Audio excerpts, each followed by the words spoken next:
Whew. Okay, so this year, I think y'all will just have to tell me. How did we feel about 2022?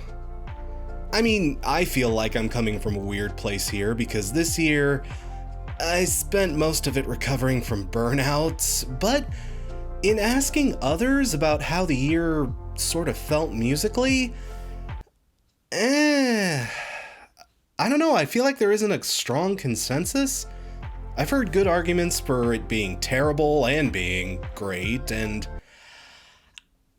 I don't know, hot take? For whatever it may mean coming out of me, I thought 2022 was actually a fantastic year for music, but it was weird. Yeah, that much I will not deny. It was such a strange year, but I wouldn't say it was bad.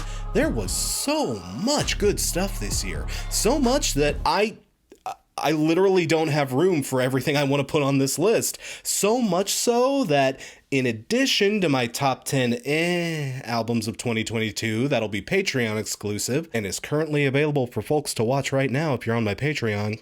Hint, hint, wink, wink, what's up? But there's also a top 10 cuts from the best list video on top of that because, y'all, I have so many albums on my list this year. It was a struggle to keep it in the usual 30. There was a lot of good music that came out, but it was just weird. And the thing is, I kind of see where both sides are coming from here.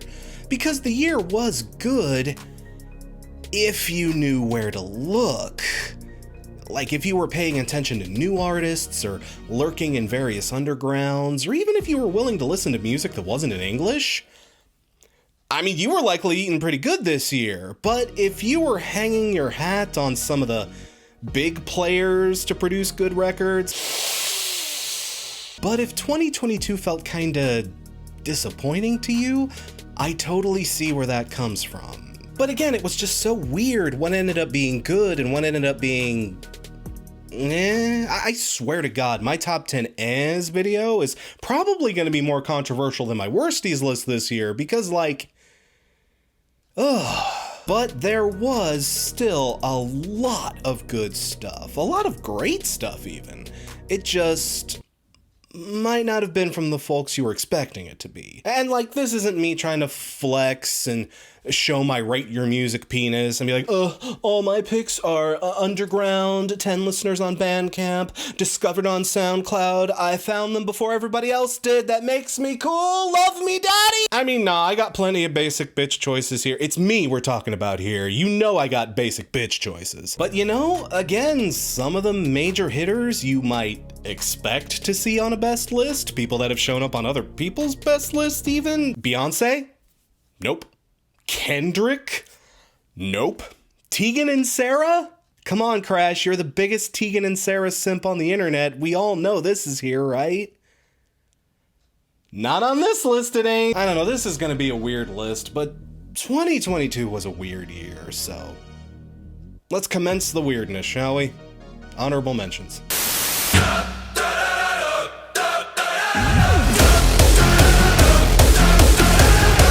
Ooh, Tegan, bouncy, bouncy. This was the stupidest shit. Like, this may have been the stupidest fucking thing I heard all year. And I listened to the motherfucking Jack Harlow record, but it's just so much fucking fun. This is the single best Eurovision band that somehow, criminally, did not end up on Eurovision. Wow. Really, Germany? How'd their replacement do? Overthinking all the parts, so exhausted, always caught up inside my doubts and flaws. Yeah, y'all fucking deserve that. This is just like the perfect serving of junk food metal. It's got those huge guitars and those blaring synths that almost dare you to listen to them with headphones on, and that distinctive style of lyricism that, Yeah, everybody says that I'm just a and they say the Germans have no sense of humor. Not a deep record by any stretch of the imagination, but again, perfect metal junk food. An indulgent bit of heavy, huge chocolate, and I don't know, I could get down on it. You know the Germans know their chocolate, so, Ooh!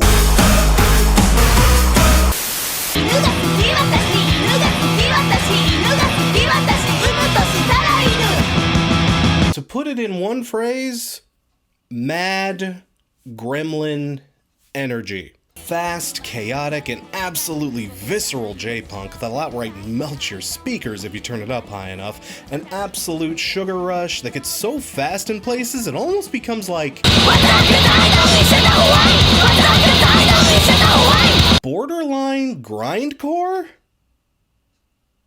Maybe call that gremlin core? I don't know. I've reviewed these gals before, and their last record ended up showing up on my besties too. And yeah, they're still out here doing fantastic work. Hell, if anything, they've only gotten more insane, and I'm absolutely here for it. They're loud, crazy, skillful as hell, and they're out here singing about feminist issues. I think. But you get what the vibe is on this record, even across the language barrier. Again, if you're looking for a good-ass punk record that has a lot of, like, crazy in it, this group is worth checking out. Snort a pixie stick, chase that with a couple of bangs, and you will have a cosmic experience. Double jump! Oh my god, I came to drop bombs! Represent man, shout out my mom! So I don't know if I really should put this on the list, because, What you want? I get the money with the money that you want! It's basically plagiarism. Joey Valance and Bray are out to bring back that late 80s, early 90s hip-hop sound.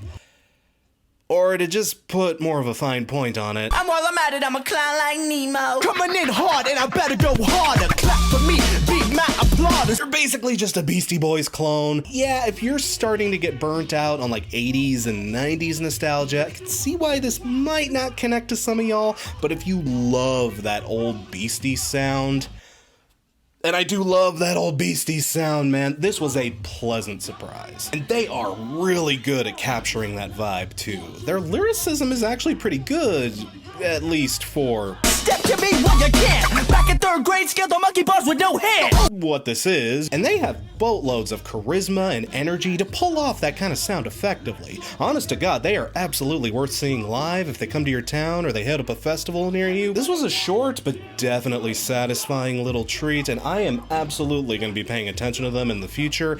I kinda hope they can get that full length out before the wave of nostalgia dies out and everyone gets sick of it. But hey, if you're like me and you've got a itch for that classic Beastie sound, I mean, you're not going to be getting it again anytime soon. So yeah, this is definitely worth checking out in my opinion. Good stuff.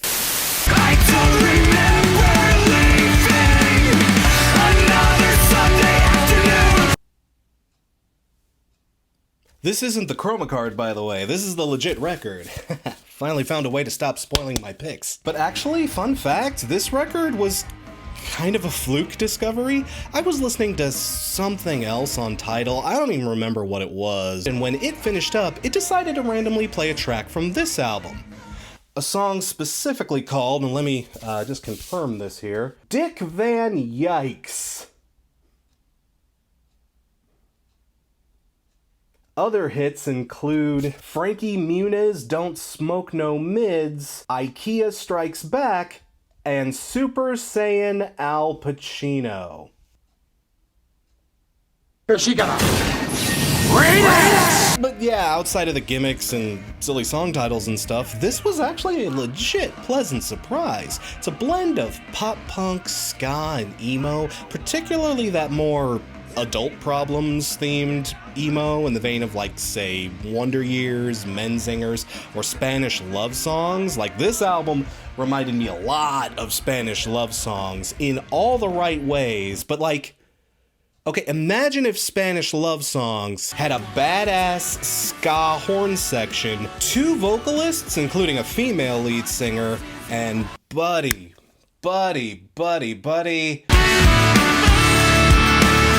Oh, the sax is back in town. But yeah, if you need that emo or particularly that ska itch scratched, man, this is a good thing to keep on your playlist. This is absolutely worth your time, and it makes me very, very glad I jumped ship from Spotify. Hashtag not an ad, but like, God, fuck Spotify, Jesus.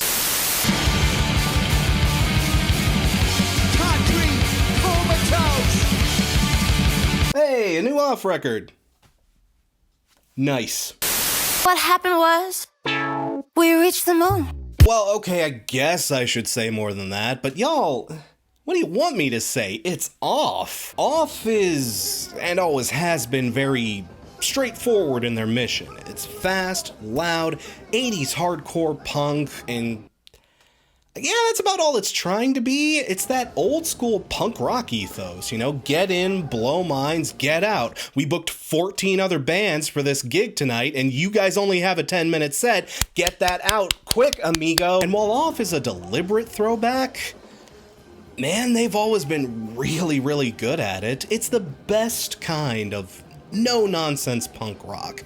I admit, I was actually a little concerned about this record, given that it had been 7 years since we last heard from them, and the big lineup change was also pretty unexpected, but thankfully, they didn't forget what Off was all about, and this album still rips, man. I will admit, this may be the most off course an Off record has gone to date. Not in a huge way necessarily, there's just like a handful of instrumental fuckabout tracks, and this is easily Off's longest record. It's still not very long, it's only 40 minutes, but given what this is, 40 minutes is a little bit more off than I usually would want to take in one sitting, but I wasn't necessarily turned off by it or anything. It's still Off, it still rips, it's still great, and it's still 100% worth your time. And y'all, check it out, the inlay is actually made from like actual blotter paper.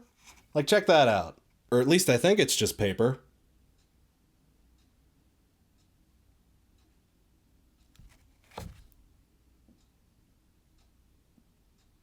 If this video starts to get weird, you know what happened. What happened was, we reached the moon.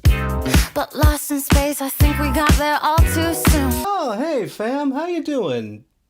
You still horny on Maine? No other guy can help me fly and hold me down at the same time. And we appreciate you for it. You know what I love about Carly?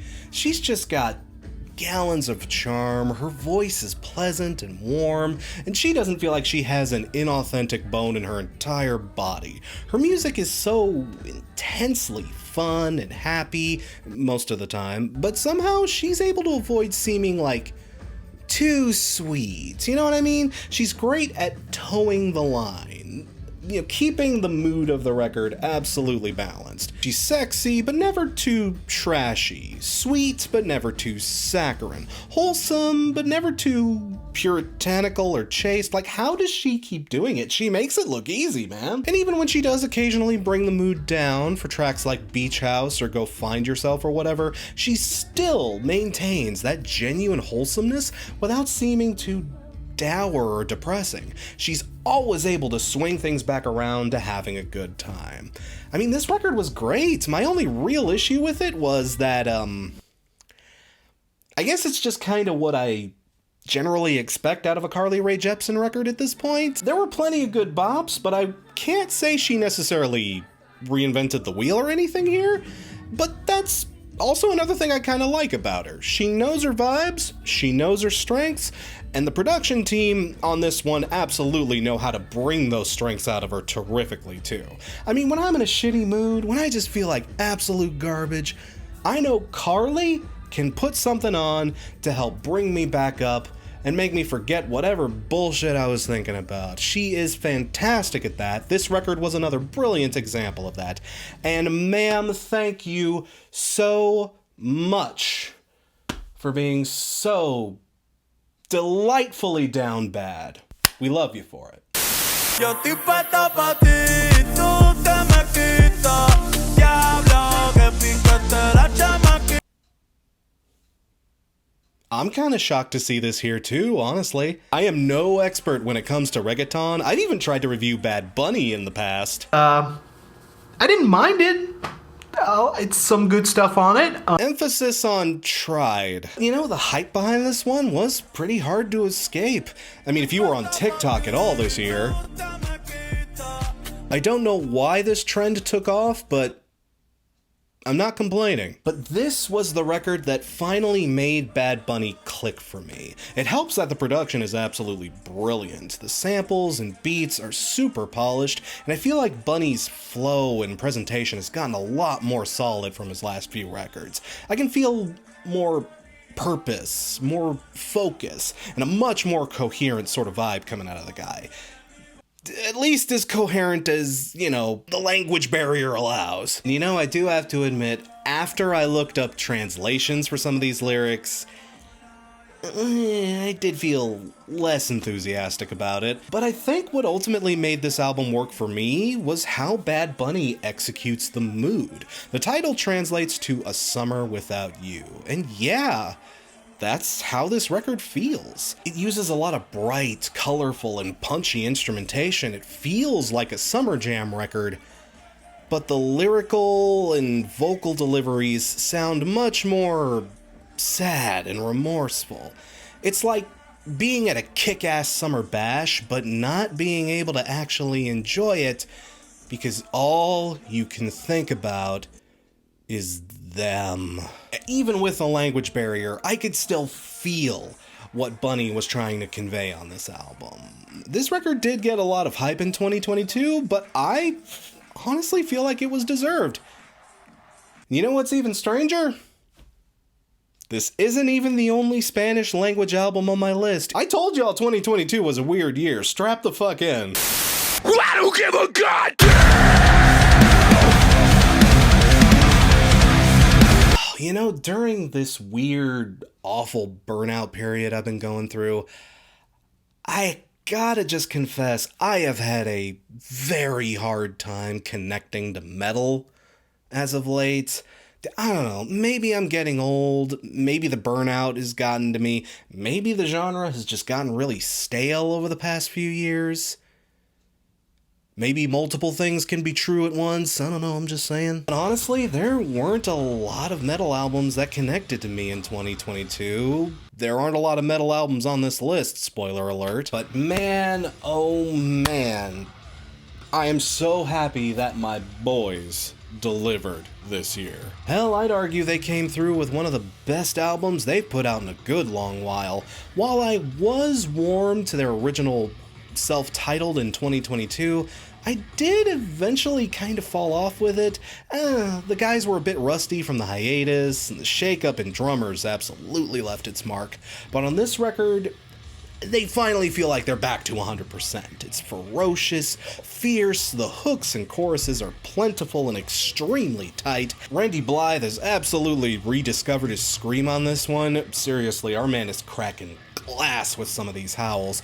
And Art Cruz finally feels 100% in his element here behind the drum kit. He delivers some of the best beats this band has had in years, and I'm happy to hear it. But like, I don't know, maybe take it with a grain of salt, because I do be simping. I mean, yeah, I'm a bit of a fanboy when it comes to Lamb of God, so maybe take my praise with a bit of a grain of salt, but I wasn't the only one praising this record this year. I don't know, I was burnt out, I was in a weird place in 2022, but, you know, even despite all of that, Lamb of God came out and delivered another solid, brutal, absolutely gorgeous piece of metal music, and I'm glad this record came out to remind me that there is still plenty to love in metal. I don't give a goddamn! Oh, that's my shit, y'all. That's my shit.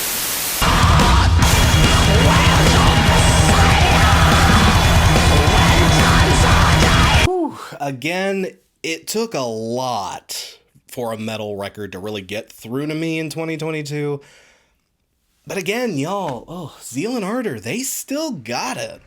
And they really delivered hard on this self-titled release. I've always loved their premise of writing black spirituals from a satanic perspective instead of a Christian one. That's just so fucking hardcore. And they've always been able to deliver a chilling, blood-curdling, crushingly huge and dominating soundscape. And on this record, they delivered that again, but they mixed it up in some very interesting ways. They integrated some more electronics and some synth work into this record, and they even allowed things to breach into more atmospheric and moody vibes, almost kind of in like a black metal kind of way, like a straight up black metal kind of way, not like a black metal. Well, yes, like a black metal, but more like a black metal that is also a black metal that is also... I'm confused. Can I please stop talking? But I like that they never mix things up too much. They experimented. They kind of played around with some different dynamics, just enough to mix things up and avoid sounding samey.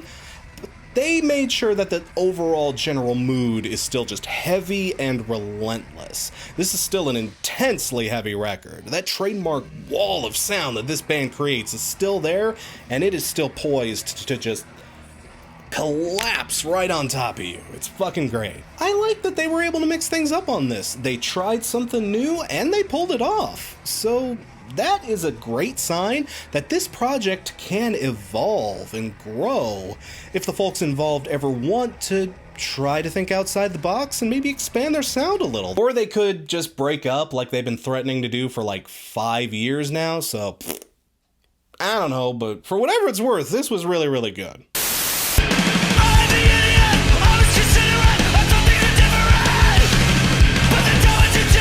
Hey, Frank's back! Fucking finally. Yeah, I didn't honestly see a ton of coverage for this album this year. It feels like a lot of folks just kind of forgot Frank Turner existed. Though after his last few records... Little changes. Can't say I blame you for that. His last 2 records were adventurous, but they were both just chock full of bad ideas. On this album, though, Frank made more of a conscious effort to reconnect to his punk roots, and I think that absolutely was the right call for him. He got back to writing more introspective, high-energy, chorus-driven bangers again, instead of, trying to write about societal issues and doing his damnedest, but... Be more kind, my friends. Try to be more kind. Failing, non-servium, and haven't been doing so well. Explore Frank's current headspace and how he's just basically trying to keep shit together. I mean, that's a mood. Fatherless is basically a therapy session about feeling abandoned by his father, but then, plot twist, Miranda comes around and highlights the relationship with his father now that she's out as transgender. Ooh, I don't think anyone could have seen this coming. But this is a great little track about Frank coming to terms with his father's gender identity and being willing to accept it and being happy to see that this person that he originally knew for being extremely unhappy was now living a fulfilling and happy life as the person they wanted to be. It's honestly kind of touching, and it's bold as hell for an English artist to have such a positive and meaningful song about the transgender experience because, hey, it took a while for Frank Turner to find his mojo again, but on this record, I really feel like he's reclaimed himself, and damn, it is good to have him back. It really is. The last few records were rough, but hey, no one has a perfect score. Hey! And there we go, honorable mentions all done and done. Now let's move on to the list proper. Hope y'all are ready for it, because it gets even weirder from here. Number 20. Marvin, baby mama, put that whore on the floor. Brenda, put your bra on. Brenda, put your bra on. Why don't we have more country concept records? Seriously, why isn't that more of a thing? Because this was a fantastic little experiment from Ashley McBride et al., and it made for a fantastic listen. It's this cool little collection of story songs from different characters that all reside in the small fictional town of Lindaville, and every story has something charming, hilarious, or even tear-jerking to it. It's basically 22 short films about Springfield, except every segment is the Cletus segment. I know how that sounds on paper, but trust me, Ashley makes it work. It also helps that it's excellently played and performed. It's just this weird little slice of life from a holler full of crazy, eccentric characters, but you really do get to feel how the community works and lives day to day. The stories are actually maybe simple in moments, maybe weird in many others, but always compelling, especially if you do happen to come from one of these little middle of nowhere burgs where everyone's a bit dysfunctional and shit just be kind of country. God, I know I can relate to that. Hell, Indy can be like that in certain spots. Don't go to the east side. Don't do it. I mean, yeah, this album has plenty of like trashy Jerry Springer moments like Brenda Put Your Bra On and Jesus Jenny. You know, they're fun, they're goofy, but there are also songs like Play Ball, Bonfire at Tina's, Gospel Night at the Strip Club.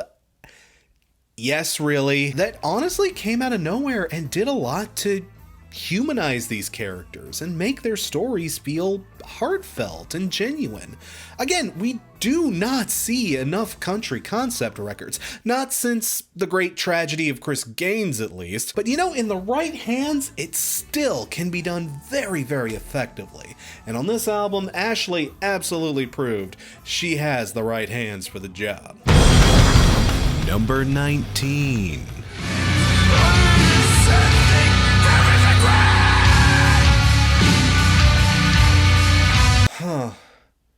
How would I describe Chat Pile?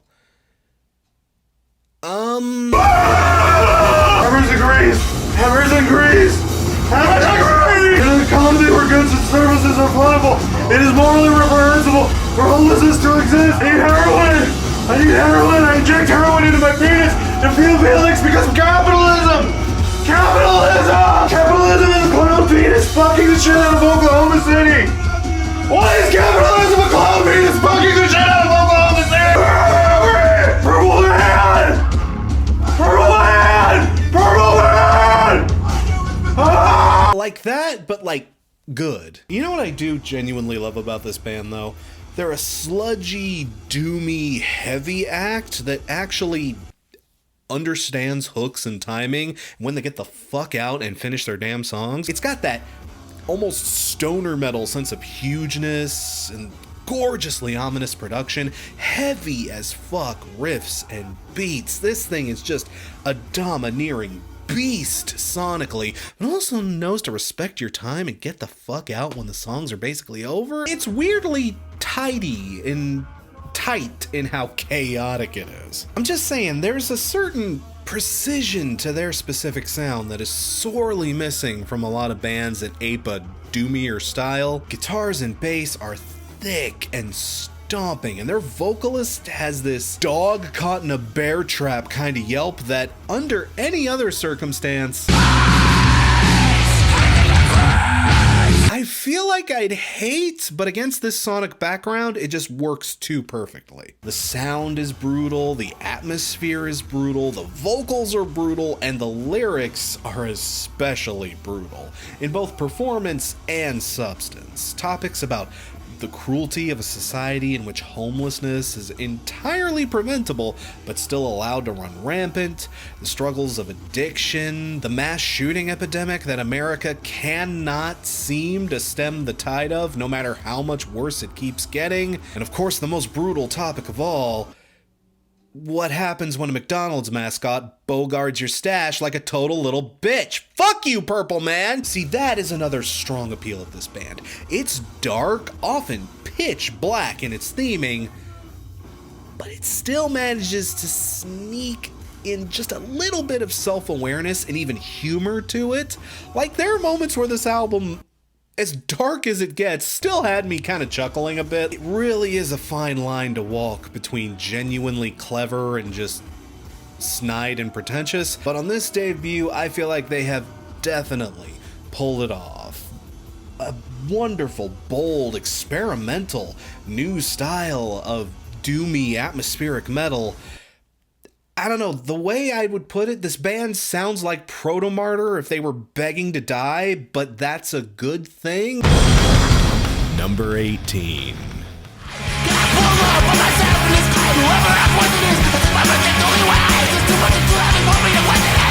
Whoa. I mean, you heard the sample clip. Whoa! Absolutely savage. One of the noisiest, wildest, craziest punk records of the entire year. It's this manic blend of 80s hardcore, 90s rap rock, and some of the most cutting lines and flows of the entire decade so far. Pierce Jordan is howling those lyrics like a banshee out of hell, and TJ Stevens is one of the most manic drummers currently working right now. This was a pretty decent year for punk. Again, if you knew where to look. And these guys absolutely came out on top with this release. It's a very nuanced critique of American society in regards to race and American leftism's complacency. You know, it's an album about being real and actually taking action towards systematic oppression. And, you know, you can't just gatekeep and girl boss these systems out of existence. And again, it's why I'm so eager to punch down on clown shoes motherfuckers like MGK, because punk music in the right hands is such a gorgeous, thought-provoking, and powerful tool. And like, again, y'all don't have to settle for that. If you're even mildly, vaguely curious about what's going on in modern punk, this was a must get, and hopefully we'll be hearing more from these guys in the future. Absolutely fantastic record. Number 17.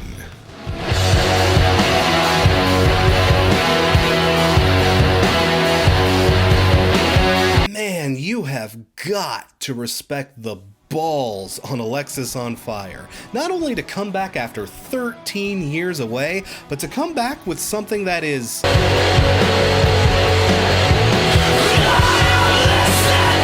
entirely what we are not used to. For them to try on a different genre entirely that no one really thought them capable of doing beforehand, and to just be this fucking good at it, like, ooh.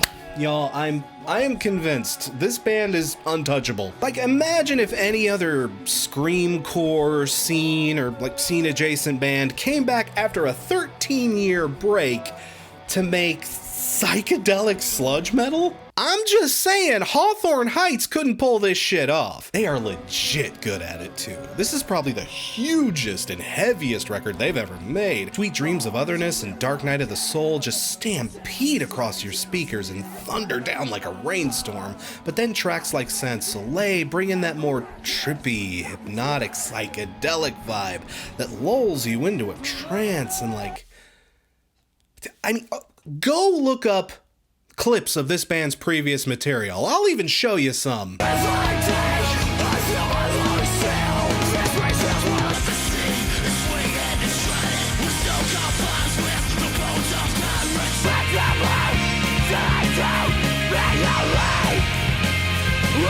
Would lucid and hypnotic be the way you'd describe that? No, right? So again, this was completely out of left field. It was weird seeing them go in this direction, but I am glad they did because they pulled it off brilliantly. I'm half convinced they could do no wrong at this point. I mean, knock on wood, saying shit like that has gotten me in the trouble in the past, but with a record this brave, bold, and proficiently kick-ass, I don't know, at this point, Alexis on Fire could announce a polka trap record as the follow-up, and I'd still be in. Hit me with it, fellas. I half dare you to.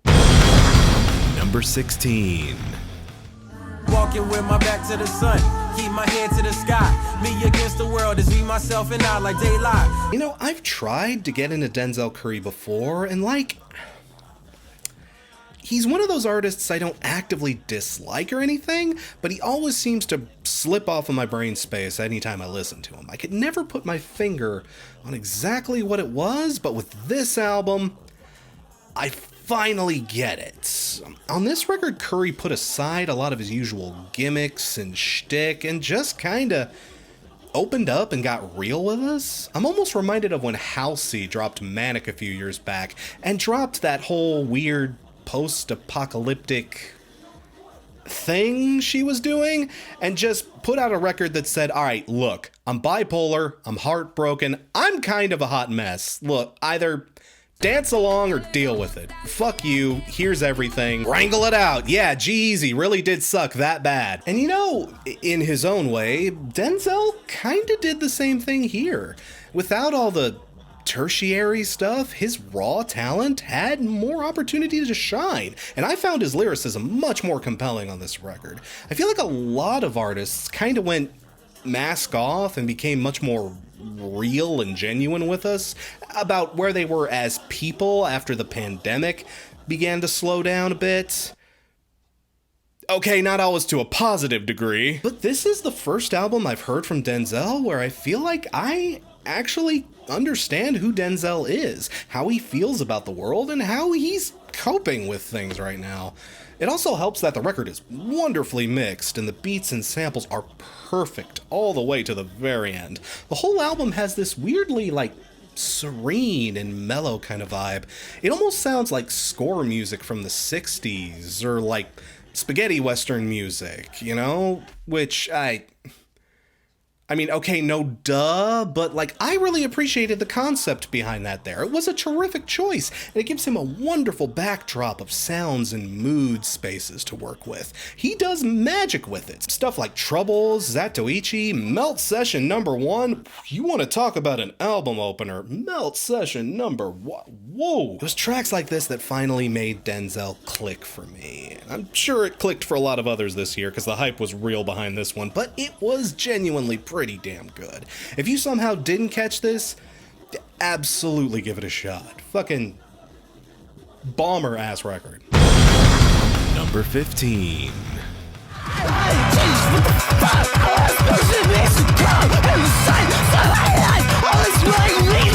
God damn, y'all, I just really love black dresses at this point. I'm on the train. I'm so glad I finally hopped in with them last year. Their specific blend of glitchy, distorted as hell hyperpop is such a fucking vibe. And this album was a continuation of the great streak they've been on for the last few years. I loved this album, but damn, dude. Black Dress's last few records have definitely had a darker edge to them, but they went really dark on this one. Ada and Devi are shrieking their guts out on most of these songs, and they do a fantastic job conveying the ugly, wretched horror pain they've been dealing with over the last few years, which, I mean, yeah, the last few years have definitely been a mood for all of us, but for them especially, why do the chuds gotta ruin everything? Fuck y'all. But because of all that tension, this album has a certain catharsis to it. They bleed out a lot of emotion on this thing, and there's this interesting confrontational edge to a lot of the tracks. You know, some of these songs flat out scream it at you directly. Yes, we are suffering. We're making bomb-ass music while we do it, but we are in hell. We are absolutely losing our shit. Are you clapping along, though? I'm glad our misery is so fucking profitable. Thanks for your 8 out of 10 on your blog, Kevin. And, yeah, someone in my position especially, called out. But you know, the tunes are there, the message is still very pertinent, and y'all, most metal albums I heard this year didn't go as hard as this thing did. I may just be gay, ugly, and hard to understand, but look, I know a banger when I hear one. Number 14.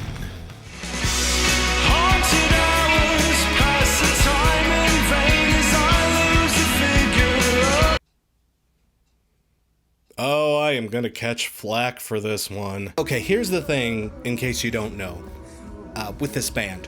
Musically, there's nothing too controversial going on here. They're a goth pop band out of Athens, Georgia. They lean hard into the post-punk side of goth, and you know, they're very good at it. Their synth game is gorgeous, clean, and wonderfully pretty. Guitars are hooky and infectious, and singer Dusty Gannon has a very pronounced and gorgeous baritone, perfect for the genre.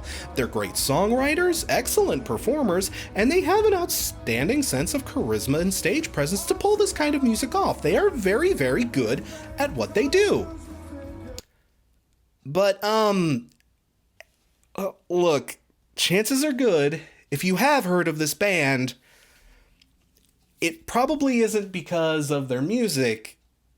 It's probably because of their singer's side gig as... Oh, hi there, baby bat. Looks like you're having a hard time tying that tie. Why don't I teach you there, kiddo? Hey, kiddo, hop in the hearse. We're going Halloween shopping. Yeah, this is Goth Dad's band. I totally found this band on TikTok. And hey, no disrespect to Goth Dad. I appreciate what Goth Dad is out here doing. I subscribe. I respect the hustle. I don't know. I probably lose a lot of cool music reviewer cred points if I had any to lose it to begin with, let's be real. But y'all, when I actually went to check out the music just out of rote curiosity, they were really, really good. They're extremely talented. Would I say they reinvent the genre in any particular way? Not necessarily, but they have the sound and style of post-punk classic goth down to a T. Look, make fun of me if you got it. I don't give a fuck, but I am a sucker for post-punky, pretty, spooky kind of goth, and this was some of the best pretty spoops that came out all year. All year. I'll stand by that. I don't give a fuck. Put these guys on tour with Soft Kill and Choir Boy. I will not only show up, I will dress up. You can hold me to that too. Number 13.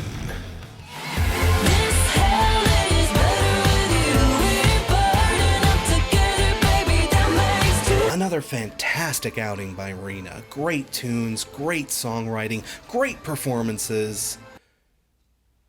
It's not as good as Sawayama, though, but it was still really, really good in my opinion.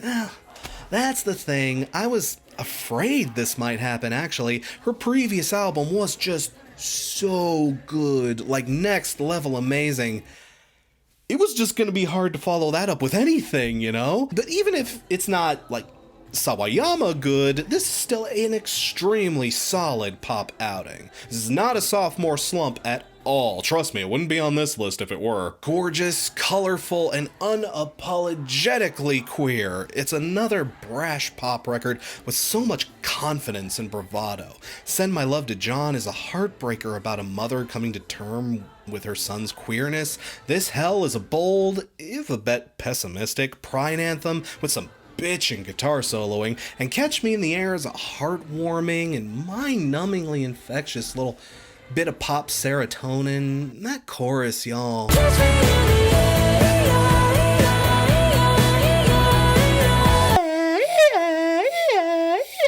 Oh, it hurts my voice doing that, but so wonderful. It is one of those albums I really genuinely like, but when thinking about it, it's why don't I like it more? I guess again, competition was really stiff this year, just a lot of good stuff came out.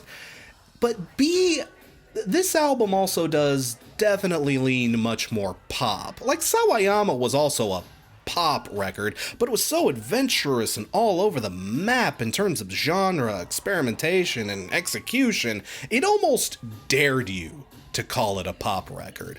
This album, on the other hand, yeah, it's pretty much just a pop record, more or less. Or perhaps better put, it's more of a straight pop record than Sawayama was. It is still fantastic for what it is, though.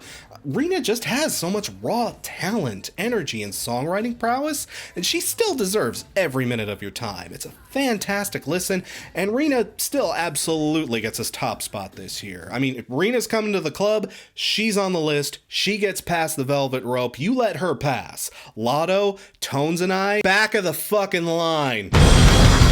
Number 12. Make Charlie Daniels proud. They play country songs in heaven, but in hell we play them loud. Ooh, y'all, I told you to keep your eye on Adeem the Artist after Cast Iron Pansexual. That album was a super good slice of indie lo-fi country, and Adeem was mostly working on their own for that record. I knew once this NB could get their hands on a whole band, they would really be able to impress us. And guess what happened? Yep, thanks to a successful crowdfunding campaign last year, Adeem was able to get into a proper studio, hire some folks to help, and properly press and distribute a vinyl release. And y'all, it is... I missed the actual fucking notch. I'm terrible. And y'all, it is so good too. Adeem's biggest quality has to be their songwriting and lyricism. The autobiographical For Carolina is an unflinching history of their parents' relationship and their mother's dealings with abuse. Books and Records is about selling off treasured possessions just because the damn rent keeps getting higher and higher. Again, for 2022, that's a mood. And Going to Hell. They play country songs in heaven, but in hell we play them loud. I don't have too much to say about this. This is just a good-ass bop. It's a brilliant little slice of queer, leftist, Appalachian country that's got a firm root in Americana and folk that you could play for almost any country fan, and as long as they weren't paying terribly close attention to the lyrics, you could get them in hook, line, and sinker to this. There needs to be more queer country out there. Man cannot live on Orville Peck alone. I'm just saying. Number 11. Cuando de noche en el cielo y se vuelve de día, ya todo eso cambió.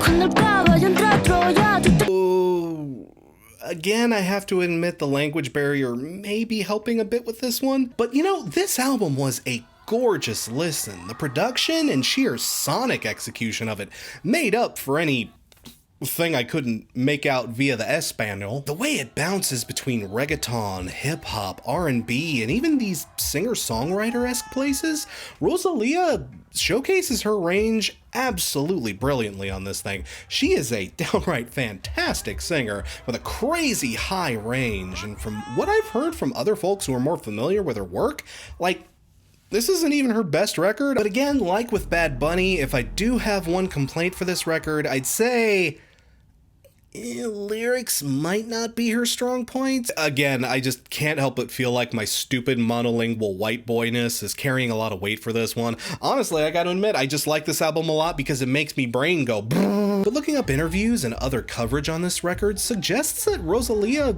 wanted to have a bit more fun on this one and play things kind of fast and loose. She wanted this to be kind of a derpy, dumb, fun little record. And like, look, y'all, you don't have to habla in order to look at song titles like this, and I've seen enough reggaeton to know where this is headed. Again, when I'm presented with an album where I don't speak the language, I try to base my judgment a lot more around tone and feeling. Did this album still make me feel what they wanted me to feel? And overall, yes, absolutely. It's a fun but daring record that has its wistful and more contemplative moments, but for the most part is just a banging good time and a prolific flex from an insanely talented performer. I don't have to speak the language to know exactly what's going on here. A lot like hentai, come to think of it. Have I said too much? Number 10. Fucking pack off of the porch or break a pound down. Get the scrap if it happen to blow, it makes a round sounds. Pussycat on. Ooh, Jid, y'all.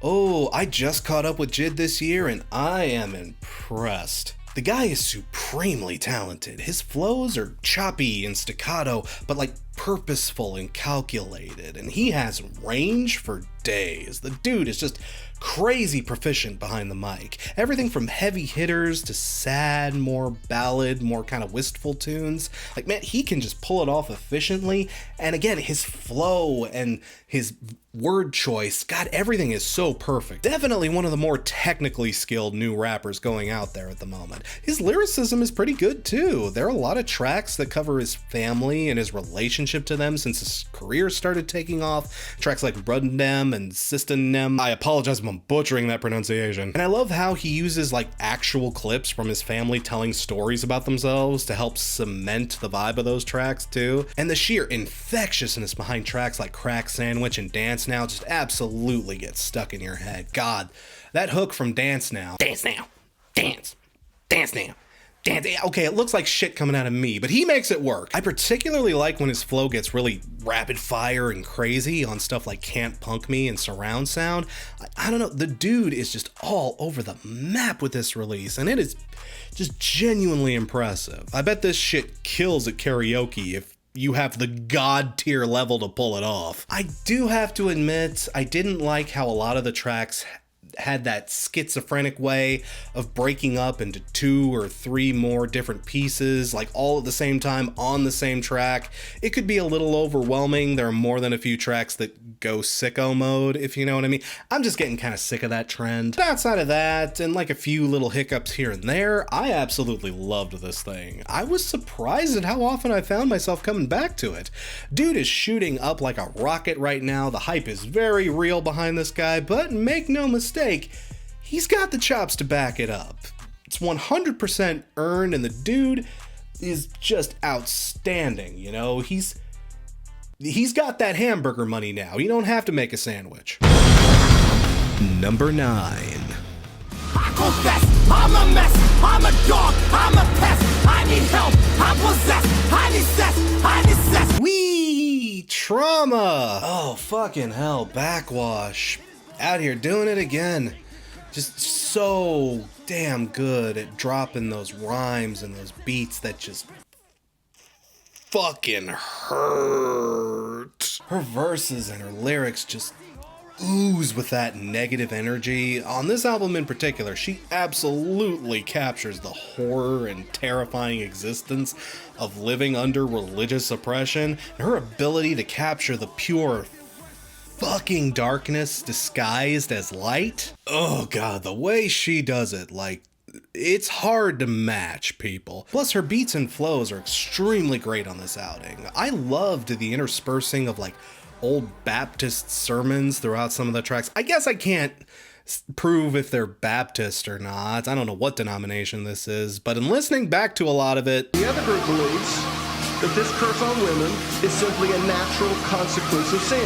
And what God is doing... I was raised Southern Baptist. A lot of this shit sounded familiar to me. I also loved how this album threw back to a lot of old soul and gospel cuts from time to time. Really puts it in like a certain sort of time period. It absolutely captures that unspoken dread that came with every Sunday where you were getting dragged to a church that you absolutely positively did not want to be in, but you have zero choice, and everything they're about to do to you is 100% endorsed by God. Again, it's another rough listen. It's an album that details a lot of scars, and it gets very graphic in places, but I'd say it's absolutely worth your time. Backwash is one of the most badass artists in underground hip-hop right now. I mean, not like I'm an expert on underground hip-hop necessarily, but like, I know what I like, I know when it's a vibe, and this is absolutely a vibe. This is some good trauma. Pick it up. Ow.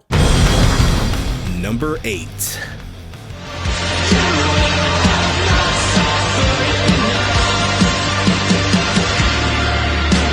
You know, come to think of it, darker genres in general absolutely popped off this year. Goth, industrial, post-punk. Like, if you were into spooky shit in nearly any capacity, you were eating good in 2022. And Bleach Cross was another surprise act that just absolutely popped off this year. A collaboration between folks from acts like Frail Body and Crowning. They dropped their debut, and this was such a goddamn treat. Atmospheric and melodious, but punchy and anthematic too. Huge choruses wrapped in these sweet, mournful ass verses, all backed with some wonderfully bright and bouncy drum work all the way through. Another gothic, post-punky as hell little treat. The first half of this record is just so vibrant and fun. Songs like Thoughtseize and The Last Embrace are basically just dance tracks. But then things kind of get colder, darker, and more brooding as the album progresses. Guitars get heavier, the drums start emphasizing more kick and tom. And by the time you get to Suffer and Dark Ritual, it becomes this perfect blend of sinister and atmospheric, but also like dancey, lucid, swaying, and just fun. Like, if you like the dancier, more vibrant side of the genre, this record absolutely delivers, without feeling like it compromises on that dark, despicable edge. Like, it's fun, but it still genuinely feels very dark. It has a lot of fun with itself, but it still keeps just that right level of macabre to keep you intrigued. It's not a Halloween party as much as it is like a church burning. But yeah, good spoops. Great spoops. Spoopy out of 10. Would spoop again. I just like saying that word. Spoops. Number 7. Oh God. Oh God. Oh God. We are about to enter the discourse. It's me. Hi, I'm the problem. It's me at tea time. Okay, so when did the death threats start coming in? I mean, what can I say, y'all? It was a good record. I was genuinely surprised with the Folklore and Evermore records. They were definitely like side project-y. They had the feel of like COVID albums very specifically. But the premise of Taylor writing songs outside of herself and focusing on a concept did a lot to help her get recentered, I think. And now that she is refocused, she finally made the album worthy of her villain arc. Well, okay, villain arc is probably a little strong here, but honestly, the major thought that always enters my head when I listen to this record is, man, this is what Reputation should have been. It's a record about dealing with those heavy emotions, anger, resentment, bitterness, but it's one that actually shows the vulnerable human side to Taylor along with all the negative emotion. That was the thing that didn't work with Reputation as a whole, or say with songs like Bad Blood in particular. Like Taylor, like trying to stomp and flex and crush people's nuts. I'm sorry, no, I don't buy it. You're Taylor Swift. I mean, whether she meant it or not, it always felt disingenuous. She could never pull it off. It never worked because the thing we love most about Taylor is her sincerity. And Midnights does it right because it is Taylor showing us she is sick of your shit and she is fed the fuck up. But also that you've hurt her feelings very, very much, and like, you are mean and I don't appreciate it. She's not Megan Thee Stallion, she's not Sylvester Stallone, she is not Madam Pussy Slayer, she's Taylor Swift. A human being with human being feelings who writes human being songs for human beings. And now that she's discovered how to communicate those emotions without so much posturing, it makes for an infinitely better record. I also know a lot of folks are getting sick of Jack Antonoff's production style. I mean, I get it, you know, he's been just all over the fucking place. Jack, how the hell are we supposed to miss you if you never fucking go away? But on this record, I'd say Antonoff actually knows how to properly harness Taylor's frustration and again, make it sound believable. It's not perfect. Again, all those little Antonofisms, that's a weird word to say. All those little things about Jack's production style, they can get a little caustic in places. And to be honest, Taylor hasn't really overcome some of her biggest weaknesses as a songwriter. Her lyrics are still definitely questionable in places. Sometimes I feel like everybody is a sexy baby. Phrasing? But once I gave this an honest chance, I just kept coming back to it over and over again because it's great. It feels real, it feels genuine. I can identify with her frustrations in a lot of places. And you know, maybe it's also just because I'm a toxic bitch too. Yes, it's me. I'm the problem. It's me. Number 6.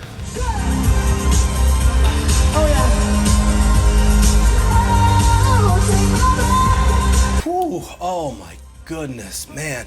I am so glad to see this album popping up on so many other people's end of the year lists, because after the initial rollout of this thing, I was half afraid everyone was gonna forget it existed. The thing is, I do appreciate the initial gesture behind what The Weeknd did with this record. We were still in the tail end throes of the pandemic, the beginning of the year, and as like, kind of a surprise treat, something that kind of helped us get over the pandemic pain, Abel decided, just out of the goodness of his heart, to drop his rollout plans for this record entirely and just surprise release it. He just went, fuck the hype, here y'all go, take it, be happy, dodge that fucking Rona. So I appreciate the sentiment behind it.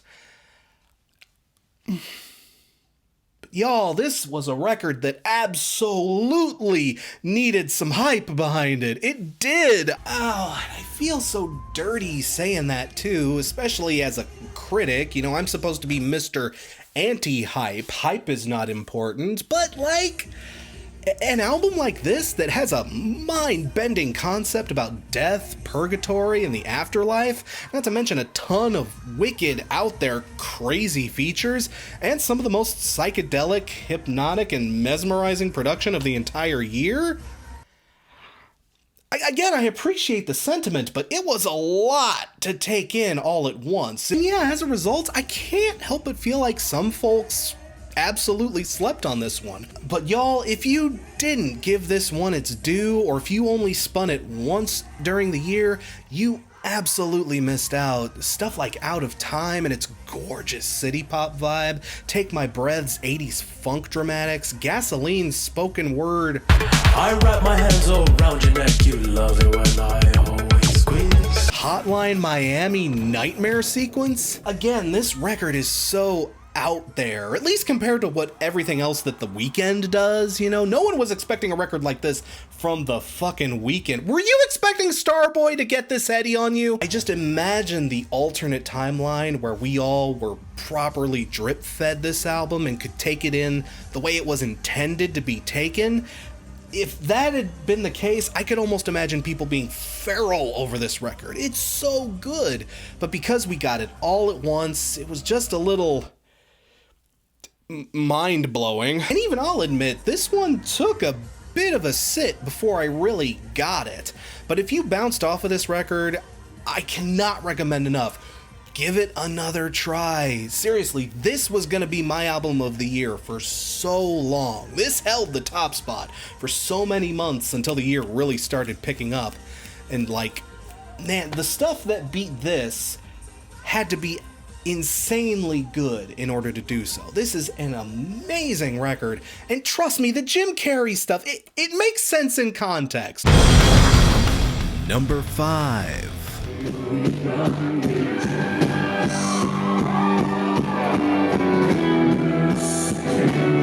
You know what I love about Orville Peck?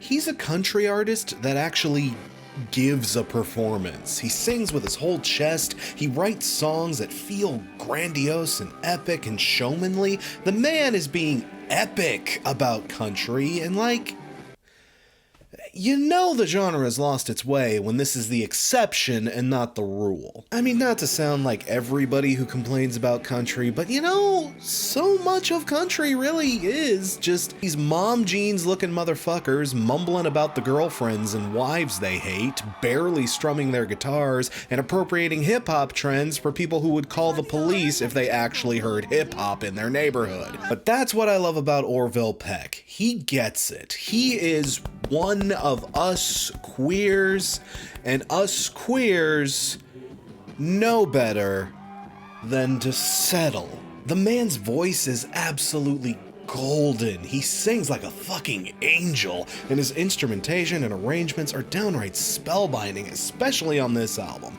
He really went for broke on Bronco. If Pony was a little bit subdued and Show Pony was him starting to come out of his shell, this album is the full, hello boys, I'm here and I am ready to fucking party. This is truly Orville Peck's, forgive my terminology, coming out party. And the dude just knows how to write songs that work, you know? Even if they may not always be the most substantive, you absolutely feel like he's moving goddamn mountains with every lyric he sings. The album opens with Daytona Sand, which almost feels like if you'd somehow transformed the Beach Boys into gay cowboys. Fuck yeah, take that, Mike Love. Lafayette has that great, brilliant storytelling style that guys like Cash and Willie Nelson would often employ. Iris Rose is a heartwarming little ballad with gorgeous horns and chime work. And you know, look, I'm not saying that all country has to be this showboaty style. I poked fun at, you know, the mom jeans motherfuckers, but there is a place for the homier side of country, okay? Fucking Lindyville made this list, people. But my God, I hate that there's so little country out there that comes with this level of performance, this level of fucking strength, this level of raw, unbridled, unflinching, and unafraid talent. The country market is just hurting for big, huge stuff so badly that in those brisk, fleeting moments where we do get it, I don't know about y'all, but I'm just absolutely gobbling it up. I could not get enough of this album. This is easily my country record of the year. Gay Cowboys for Life. Number 4.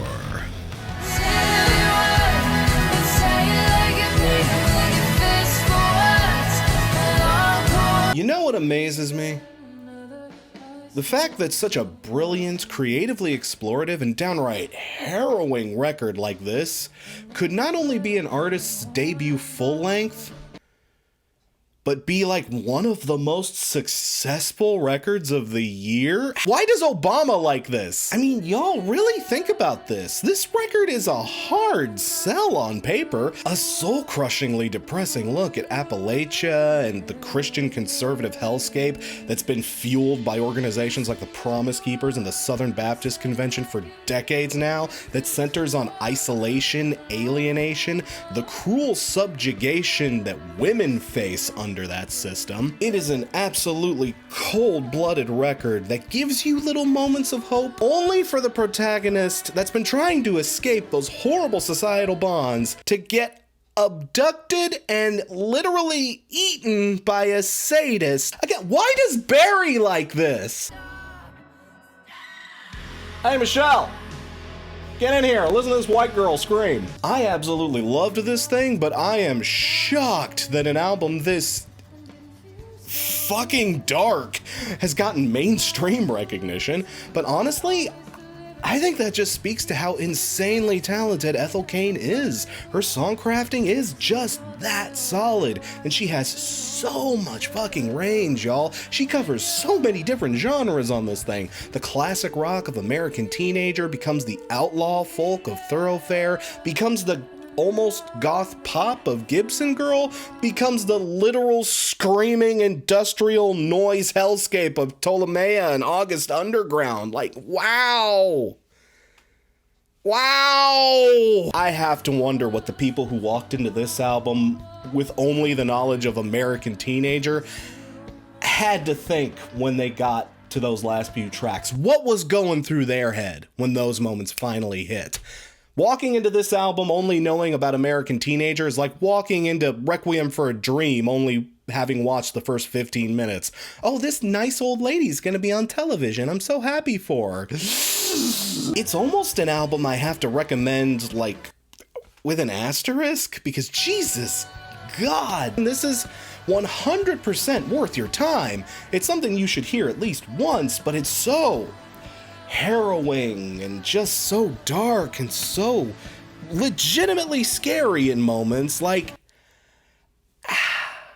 it honestly might be one of those records you love but only have the strength to listen to once, but you need to give it that try. I swear to God, it is one of the most brilliant records of the year.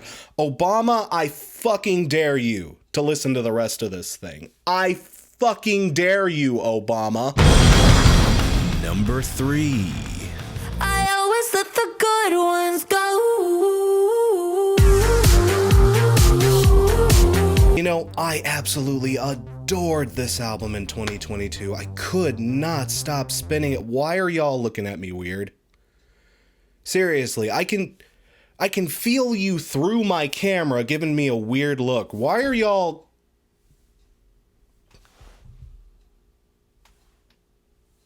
Oh no! Wow, how embarrassing for whoever painted that. Anyway, you know, I loved this record, but like, how am I supposed to talk about it without sounding, you know, nepotistic? But real talk, this honestly may be my favorite full-length album of hers to date. The last 3 records on this list really were the ones to beat this year. No matter what, I could not stop coming to these top 3. These were the heaviest hitters. And Charlie, Oh, she absolutely killed it on Crash. This one is actually a bit controversial as far as Charlie recordings go, if anything because the album is basically the most full-fronted pop sound she's ever done. There's not a lot of her usual like hyper pop flair in this one. If anything, the production is rather kinda bog standard, at least as far as like pop records go. There isn't any of that usual Charlie flash or flair or experimentation. It's one of those albums where if you're Charlie diehard, I see where her just like doing a basic bitch pop star might land a little rough for you. Here's the thing about that though, she's so god damn good at it. I cannot even pretend to give a fuck about it. She's such a great pop star, y'all. She rules at this. Her ability to write hooks is just god tier at this point. The self-titled is this gorgeously staccato dance floor rager. Good Ones is a pulse-pounding little club banger with a ton of thump and bass. Baby is this beautiful bit of erotic chaos that sounds like an ABBA song trying to get freaky with a 90s summer jam. Even slower tracks like Every Rule and Twice come off as earnest and heartfelt despite the chaotic, messy, disaster gay vibes this album is putting out. I mean, hell, maybe that's why I identified with this record so much. It's basically about being an absolute hot fucking garbage mess, but still being able to serve cunt and destroy galaxies at the same time. Like, you know, yeah, that's the album that deserves to have my name on it. Charlie, I loved ya, and I love this record, but I'm still waiting for them checks, Charles. When is Daddy gonna get his cut? Number 2.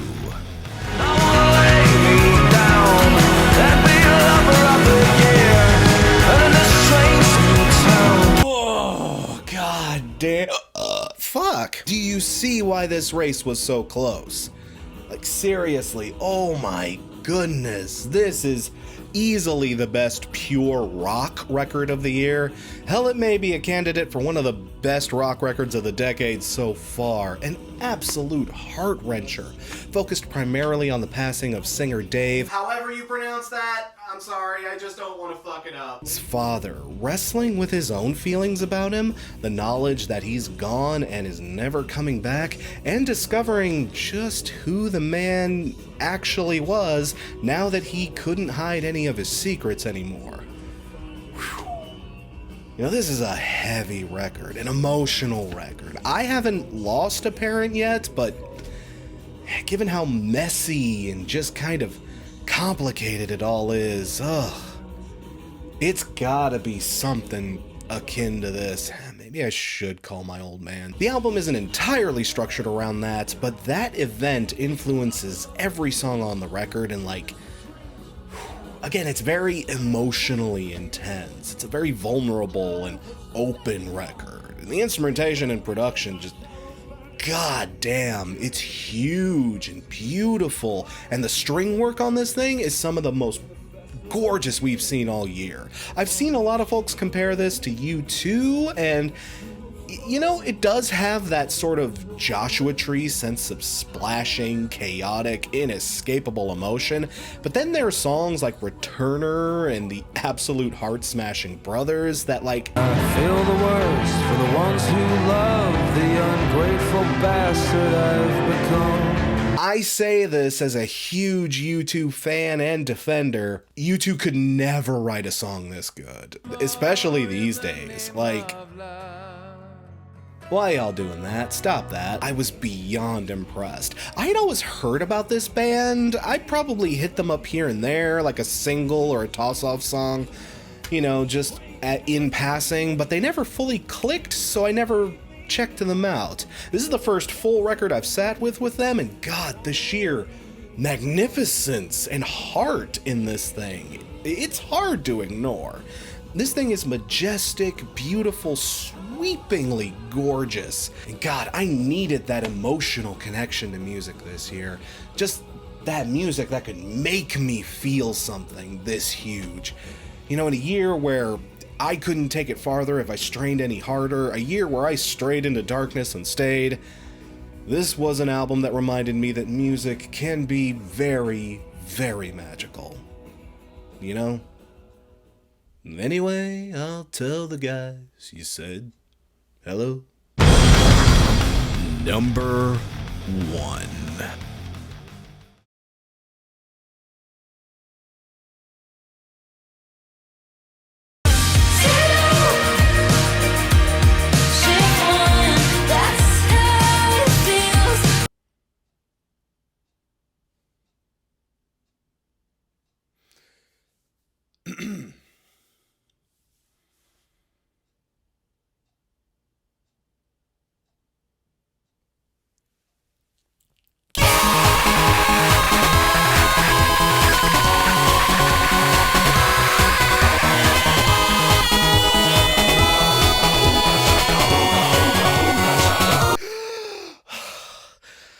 Where are the homo?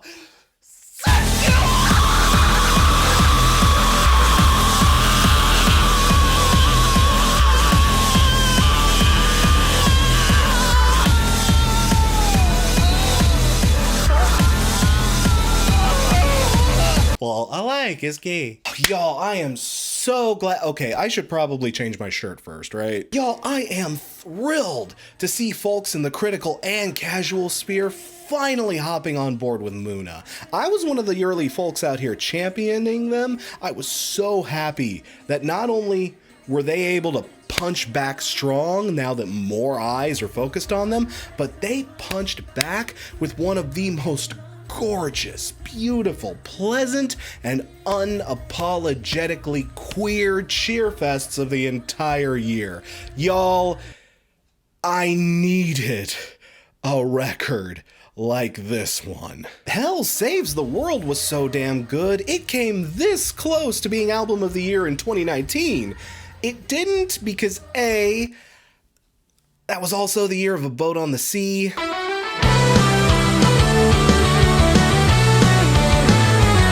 Yeah, nothing was beating that. But B, that album was also kind of a downer. It was this relentless treatise on depression, heartache, broken relationships, and like, I loved it, but man, it's kind of a bummer listen. Not to mention that album came out in 2019 and shit only got sadder from there, didn't it? But this album, this is the recovery record. Bright, peppy, and golden across all 11 tracks, this thing knocks down the pins that Saves the World kind of inadvertently set up. The pop sound is much more bright, the synths and guitar work are much more clean and major key, and the production is so crisp and fresh on this record. The songs just explode with charm, character, and warmth. The band completely produced this record themselves too, and they absolutely have a knack for it. They are talented both in front of the mic and behind it. In fact, the one word I would probably use to describe this album is refreshing. The central mood to this record, I'm not even sure how to best put it. It's just like that unknown quiet happiness you feel when you subconsciously realize in the back of your head, while you're washing dishes or walking the dog or just going on a jog, that subtle moment where you realize in the back of your mind that you're over it. Whatever it might be, a relationship, a traumatic event, whatever, that thing that was holding you down, you're past it. It's officially in the rearview mirror. It's not an issue anymore. That is what it feels like listening to this record. Silk Chiffon is a wonderful track about finding new love. Runner's High is directly about capturing that moment where you become your own person again, specifically after a breakup. And Solid? She's so solid. My baby's so solid. This is just like a Michael Sembello lesbian anthem. How does that even exist? This record, to me at least, just captures that amazing feeling of growth, development, and most importantly, healing. And again, it's so good, vindicating almost, to see these gals, who I've been carrying a torch for since 2019, finally seeing some proper love. Look, I am so happy to see so many people talking about them. It's good to see them finally get the recognition they deserve, and I am absolutely here for it. Absolutely dig this one up. Then dig up their back catalog, because again, that is riddled with good bops too. And keep your ears and your eyes focused on these gals going forward, because I can imagine fantastic things for them in the future. Knock on wood, of course, but come on, y'all. A young queer pop act that can perform, write, and even produce outstandingly while making some of the freshest beats in music today. Y'all, you are gonna hear from these gals again. I can almost promise you. Hell, if you want to, you can even tell them, oh, I first heard about that band on Crash Thompson's show. I know I would appreciate that. That helps the algorithm, you know? But yeah, absolutely 100% album of the year for me, and I'm so glad I could finally give it to Muna. And there you have it, my besties for 2022. Again, if you're in my Patreon, you also get access to the top 12 albums of 2022 and the top 10 cuts from the best list. So feel free to check that out as well. Patreon.com/CrashThompsonXO. Check it out. Links below. You know the drill. Again, thank you all so much for tuning in 2022, and you know, here's to 2023 and what the future has to offer. Hope you're doing well in the new year. I'm Crash Thompson, and I'll see ya when I see ya. Take care. Oh my shit. Look at this. Oh, dude. Like, I almost got there, damn it. I almost got the whole Hulk Hogan going. I don't have the reach. I don't have the pythons for that, I guess. Oh, well. Well, that's officially the end of this shirt. Oh, my shooting set officially looks like a crime scene. Whew. Wow, that was a fun thing to shoot.